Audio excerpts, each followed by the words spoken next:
Ang Philippine Warty Pig ay isa sa 4 na kilalang species ng baboy na endemic sa Pilipinas. Marami itong katutubong karaniwang pangalan, ngunit ito ay pinakikilala bilang baboy damo sa Tagalog. Ang orihinal na distribusyon ng species na ito ay sumasakop sa mga kanlurang isla ng Pilipinas. Kasama sa kanilang hanay ang Luzon, Biliran, Samar, Leyte, Mindoro, Mindanao, Hulo, Polillo, Catanduanes at posibleng iba pang mga isla. Ang mga Warty Pig sa Lubang Island at maging ang mga nasa labas ng isla na ito ay maaaring isang natatanging species. Ang Philippine Warty Pig ay may magandang pangangatawan. Magaspang at maitim na balahibo na may nakakalat na puti sa tagiliran. Meron din itong mahaba at matitigas na balahibong nakalinya sa likuran. Lapad na nguso na naigagalaw ang dulo. Matatalim ang ngipin ito at may 2 umuusli na tila sungay ng ngipin sa mga lalaking baboy damo. Ang mga ito ay dating naninirahan sa karamihan ng mga lugar. Ngunit ngayon ay kadalasan na lamang natatagpuan sa malalayong kagubatan.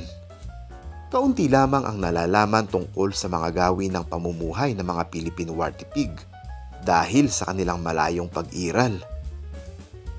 Sa pangkalahatan, ang mga baboy damo ay mahilig makisalamuha sa kanilang kauri sa kalikasan. Mayroon silang malakas na pakiramdam ng pandinig at isang matinding pang-amoy. Sila ay mga vocal na hayop at nakikipag-usap sa isang serye ng mga ungol, pili, at iba pa na mga tunog. Ang mga baboy damo ay omnivores. Ibig sabihin ay kumakain sila ng parehong halaman at hayop.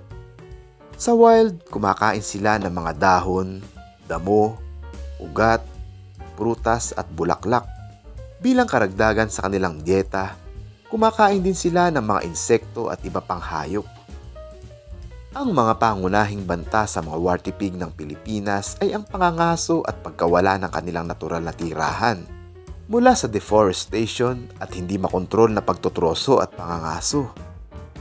Dahil sa mga ito, ang mga Warty Pig ng Pilipinas o ang species na ito ay inuri bilang vulnerable sa IUCN Red List dahil ang mga bilang nito ngayon ay bumababa. Thank you very much mga katrops! May nais ka bang ibahagi na kaalaman tungkol sa video na ito? Just comment down below sa ating comment section. Mag-iwan ka na rin ng thumbs up dyan.